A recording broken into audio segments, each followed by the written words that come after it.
नमस्कार, आपने देखना शुरू कर दिया है सबकी खबर और मैं हूं आपके साथ आयुष शुक्ला। मध्य प्रदेश में हाल ही में 2 रिपोर्ट्स ऐसी आई हैं जिसने शिक्षा व्यवस्था पर गंभीर सवाल खड़े कर दिए हैं। एक रिपोर्ट जो कैग की है, जो मध्य प्रदेश के सरकारी स्कूलों पर एक बड़ा चिंता का विषय बनी हुई है। दूसरी रिपोर्ट है जो मध्य प्रदेश विधानसभा में पिछले सत्र के दौरान रखी गई थी, जिसमें कहा गया था कि मध्य प्रदेश के जो तमाम सरकारी विश्वविद्यालय हैं उनमें कई से बहुत ज़्यादा पद हैं जो विश्वविद्यालयों के वो खाली हैं। और साथ ही जो सरकारी स्कूल का आंकड़ा है उसमें जो एक गंभीर सवाल जिसमें खड़ा हो रहा है, तो उसमें लगभग 2000 ऐसे सरकारी स्कूल हैं जिसमें एक भी शिक्षक मौजूद नहीं है। इन्हीं तमाम विषयों पर आज हमारे साथ चर्चा करने के लिए सबकी खबर के editor in chief Ravindra Jain ji sir मौजूद हैं।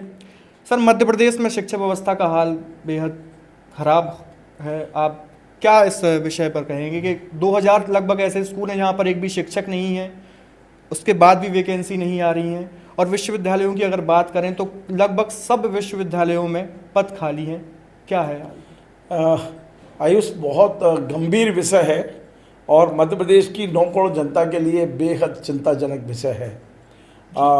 मध्य प्रदेश में भारतीय जनता पार्टी, खासकर शिवराज सिंह चौहान ने हमारी शिक्षा व्यवस्था का जो कबाड़ा किया है, जो गड्ढे में पहुंचाया है, मुझे लगता है कि लंबे समय तक उन्हें माफ़ नहीं किया जा सकता। मैं जो आंकड़े देखता हूं, मैं जो हालात देख रहा हूं, मोहन यादव चाहे भी तो 10 साल तक इसे गड्ढे से बाहर निकालना मुश्किल है। मध्य प्रदेश में लगभग 50 लाख बच्चों के रजिस्ट्रेशन नहीं हुए हैं। मध्य प्रदेश में आप प्रचार खूब करते हो, प्रचार में पैसा खर्च करते हो, लेकिन सच्चाई सुनकर हिल जाएंगे आप लोग। 1895 स्कूल ऐसे हैं बिल्कुल जहाँ एक शिक्षक ही नहीं है। तो जब एक शिक्षक नहीं है तो वो बच्चे पढ़ कैसे रहे हैं? क्या मध्य प्रदेश के स्कूल शिक्षा मंत्री मध्य प्रदेश की जनता को जवाब देंगे? सीएजी की रिपोर्ट है, सीएजी को आंकड़े आपने उपलब्ध कराए हैं, शिक्षा विभाग ने कराए हैं। सीएजी ने उस रिपोर्ट में साफ साफ लिखा है कि मध्य प्रदेश के 1895 स्कूल में एक भी टीचर नहीं है। और जब एक भी टीचर नहीं है तो फिर पढ़ कैसे रहे बच्चे? मार्कशीटें कैसे बन रही हैं? पास कैसे हो रहे हैं? आज इसका सवाल का जवाब कौन देगा? क्या कल्पना करके भी एक तरह से रोंगटे खड़े हो जाते हैं कि हम अपनी शिक्षा को कहाँ ले जा रहे हैं। केवल फर्जी मार्कशीटें देने का काम कर रहे हैं हम लोग।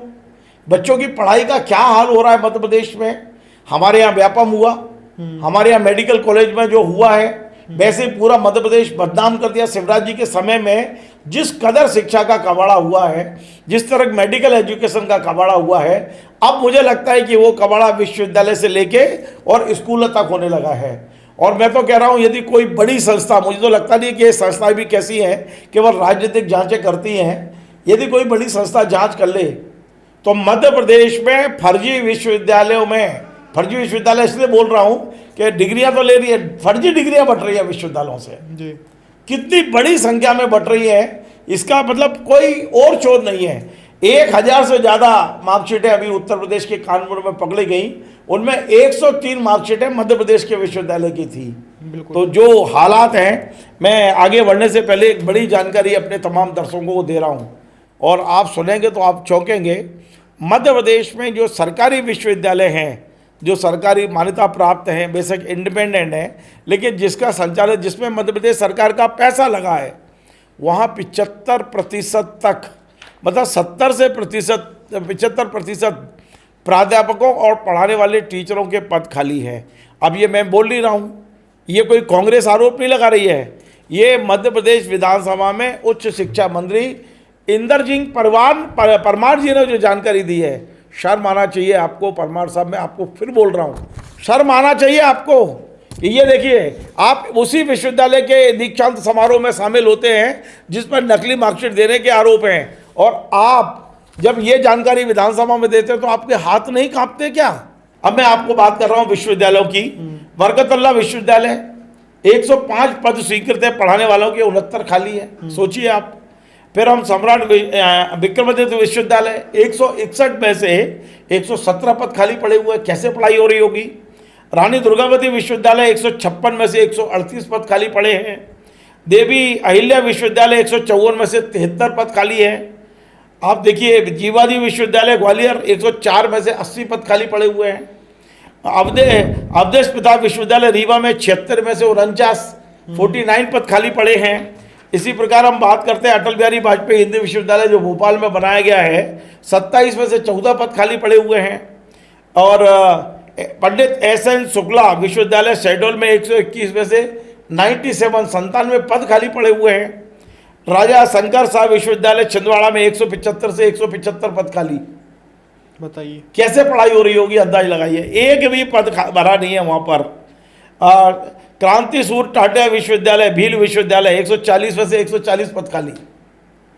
क्रांतिवीर तात्या टोपे विश्वविद्यालय गुना 140 के 140 पद खाली पड़े हुए हैं। स्वीकृत है लेकिन खाली पड़े हैं। ये मैं नहीं बोल रहा हूँ, विश्वविद्यालय की जानकारी, इसकी भी जानकारी है विधानसभा की जो मैं पढ़ के सुना रहा हूँ। मध्य प्रदेश में भोज मुक्त विश्वविद्यालय 54 में से 50 पद खाली। क्या पढ़ाई हो रही होगी, अंदाज लगाइए। 13वां विश्वविद्यालय महाराजा छत्रसाल बुंदेलखंड विश्वविद्यालय 140 से 140 पद खाली। सोचिए।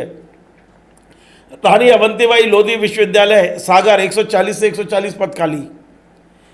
वर्तमान में रिक्त पदों की जो संख्या 140 की 40 खाली।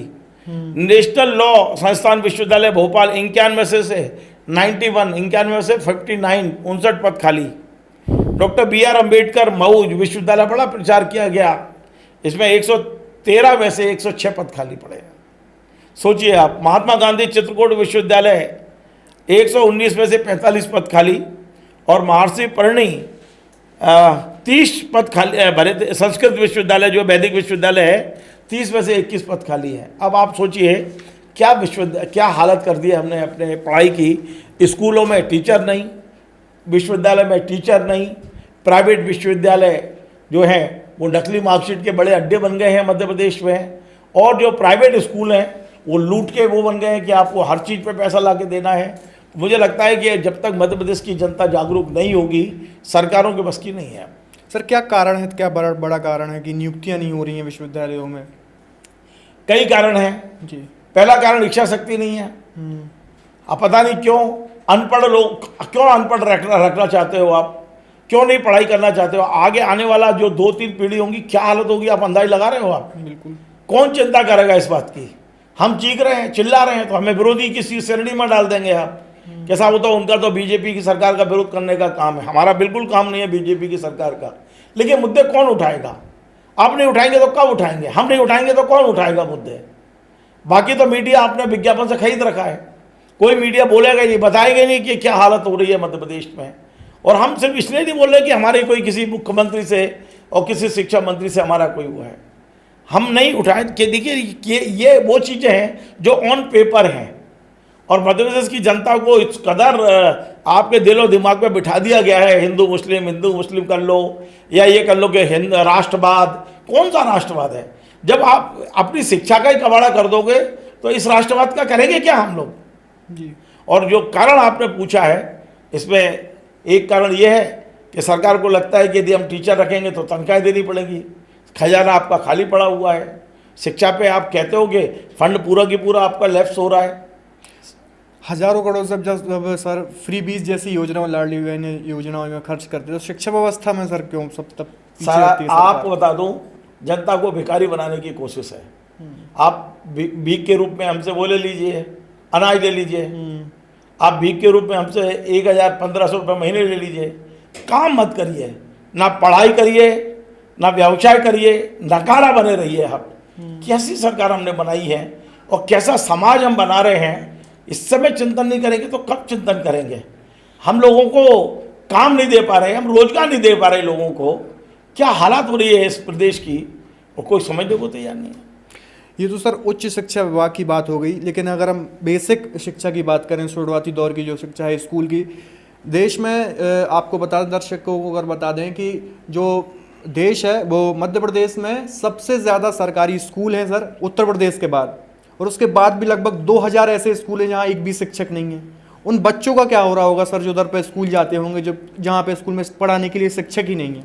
आयुष, जिन स्कूलों में शिक्षक हैं जी, ये तो हम उन स्कूलों की बात कर रहे हैं जिनमें है नहीं, और ये ऑफिशियल डाटा के साथ सामने आया है। बिल्कुल। लेकिन जहाँ शिक्षक हैं वो क्या पढ़ा रहे हैं? वो विधायक के पीछे पीछे घूम रहे हैं गाड़ियों में। आप देखिए ना, आज आप भारतीय जनता पार्टी के पार्षद से लेकर और विधायक सांसद तक चले जाओ, उनकी सेवा में ज़्यादातर जो लोग हैं शिक्षक लगे हैं। जनगणना में सारे शिक्षक लगे हुए हैं।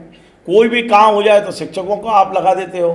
तो पढ़ाई का स्तर तो आप सोचिए, मध्य प्रदेश अब सरकार की प्राथमिकता में पढ़ाई नहीं है, इस बात से चिंता है। जब राष्ट्रीय स्वयंसेवक संघ जिसने एक बढ़िया शिक्षा मंडल बना रखा है, हमें बड़ी उम्मीद है उनसे कि वो ये सब चीज़ों को सुधारेंगे, लेकिन जब वो भी मौन रहते हैं तब हमारी चिंता और बढ़ जाती है। तो रविंद्र जैन जी की जो चिंता है वो आपकी भी चिंता होनी चाहिए, हमारी भी चिंता होनी चाहिए और सरकार की भी चिंता होनी चाहिए। इन तमाम बातचीत से, इन तमाम जो आंकड़े जो रविंद्र जी ने और हमारे सबकी खबर के माध्यम से जो आपके बीच रखे हैं, इस पूरी खबर, इस पूरी चर्चा के दौरान आप इस पूरे विषय पर क्या सोचते हैं, अपनी राय कमेंट बॉक्स में ज़रूर दीजिए और बने रहिए सबकी खबर के साथ। बहुत शुक्रिया।